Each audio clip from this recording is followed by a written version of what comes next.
If all the devils are chained during the month of Ramadan, how come people continue to commit sins?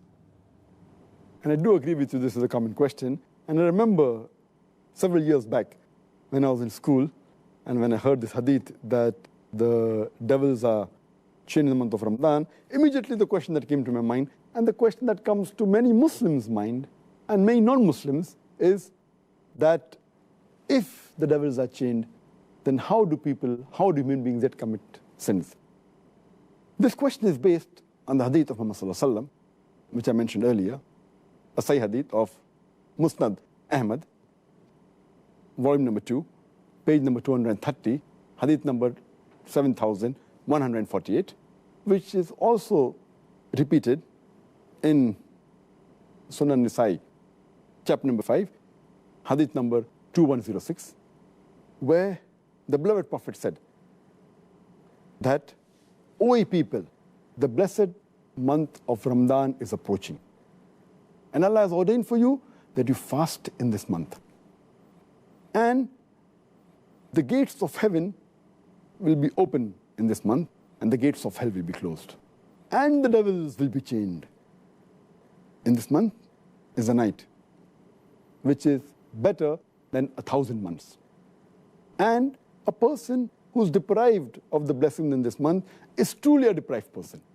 Now, when we get this hadith, it clearly mentions that in this month of Ramadan, the devils will be chained.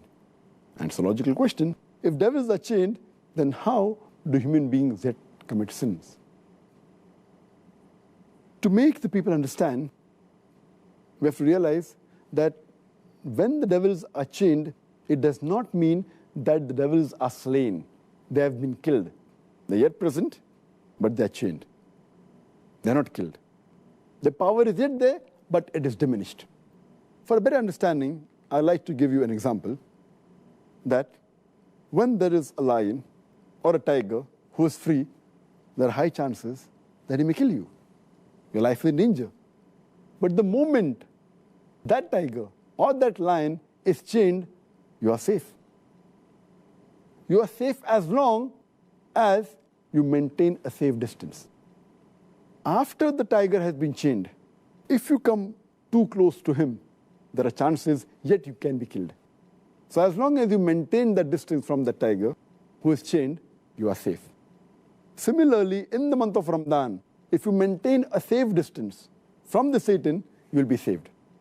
And if you read the Quran, Allah says in Surah Baqarah, chapter 2, verse number 168, be careful of the khutwatu shaitan, of the footsteps of the devil, for he is to you an avowed enemy. Many places Allah subhanahu wa ta'ala says in the Quran that be careful of the footsteps of the devil. Allah doesn't say that be careful of the devil, because a normal Muslim, an average Muslim who has average iman, when he sees the devil in front of him, he will be careful. For example, suppose there's a young girl who comes to an average Muslim, a young boy, who has average iman. If a young girl comes and tells him that let's spend the night together, that Muslim will say, spending the night together with a girl, it's haram, it is zina. He will immediately object. But that same girl, if that girl phones that young boy and speaks to him on the phone, the boy will say, speaking to a girl on the phone, there is no problem.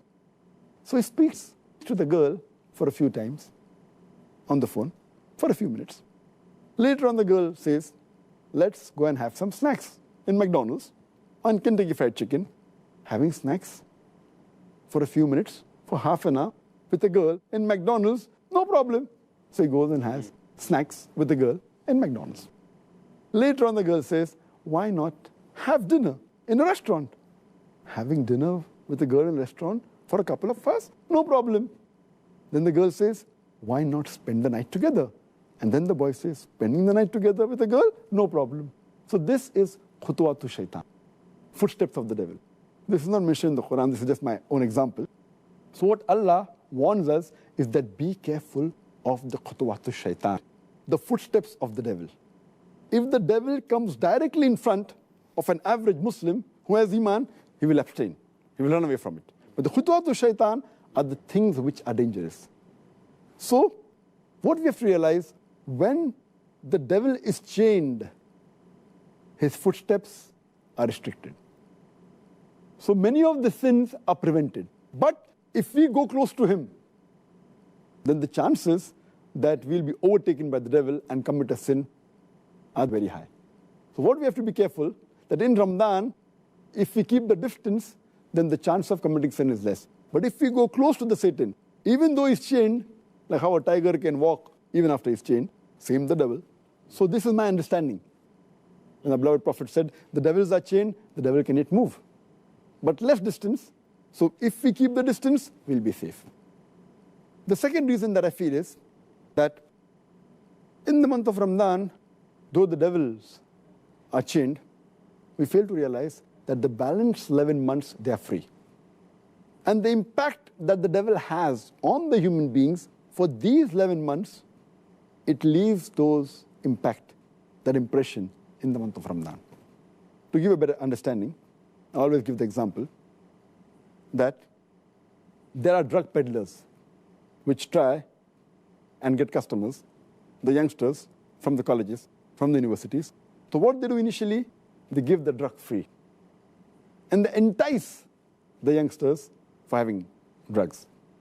Later on, after some time, they charge a nominal amount for that drug. Later on, they charge an exorbitant amount. But by the time, the youngster is already hooked on to the drug. So even if the drug dealer is not there, they will try and find where the drug dealer is. They will go out of the way to find him and get the drug. And many of them, even if the drug peddler, the drug dealer, is imprisoned by the law, they will go out of the way to find someone else. They may go in a chemist shop and buy mandrakes, whatever it is.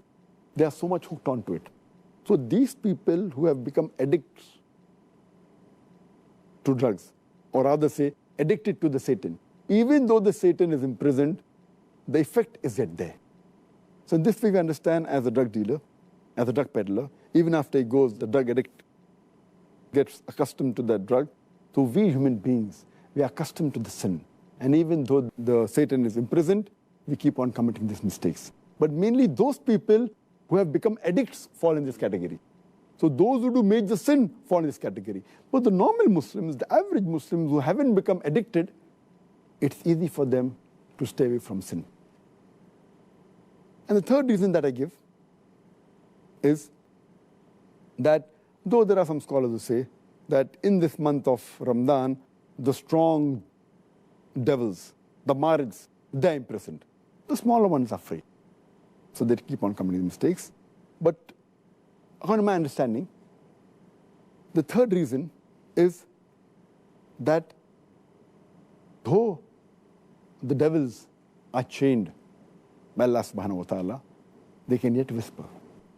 And one of the ways the devils try and get the human beings close to them is by whispering. And Allah says in the Quran, in Surah Nas, chapter number 114, verse number 1 to 6, قُلْ أَعُوذُ بِرَبِّ النَّاسِ مَلِكِ النَّاسِ إِلَهِ النَّاسِ مِنْ شَرِّ الْوَسْوَاسِ الْخَنَّاسِ الَّذِي يُوَسْوِسُ فِي صُدُورِ النَّاسِ مِنَ الْجِنَّةِ وَالنَّاسِ. They whisper in the hearts of the human beings and they withdraw. Amongst them, there are jinn and men. It's talking about the Satans, talking about the devils, who whisper into the hearts of the human being and they withdraw. And among these devils are the jinn and the human beings. So maybe Allah subhanahu wa ta'ala has imprisoned the devils who are the jinn. But the human beings, we are yet free. So one category of devils, that the jinns have been imprisoned, but the Satans are even amongst the men. That's what Allah says. Who are yet free. And yet we have to be careful of the whisper of the devil, the Waswasaa. This Waswasaa mainly is the thing that attracts towards the sin. The sins they had committed, but the chances are less. And furthermore, it's clearly mentioned in the full hadith that Allah has ordained for you in this month of Ramadan that you should fast. Only if you fast, according to me, will the devils be imprisoned. That's talking about the devils that are going to attract you. So Allah says, if you fast, Allah has ordained for you fasting. and the devils will be put in chains. So the devils that are after you, if you fast, surely they'll be restricted. The criteria for us to be away from the devil is to fast. If you fast with the proper niyyah, seeking the reward of Allah subhanahu wa ta'ala, surely the devil will not be able to entice you. And the best logical way to prove this is if we check the crime rate of the Muslim countries during Ramadan, it goes down. But if you check the crime rate of the non-Muslim countries in Ramadan, it is the same.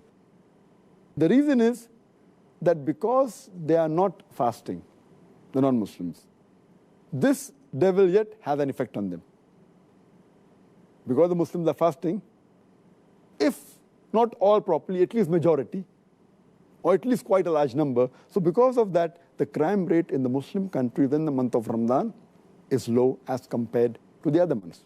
But the crime rate in the non-Muslim country is approximately the same, indicating otherwise, even the non-Muslims, they will not commit any sins.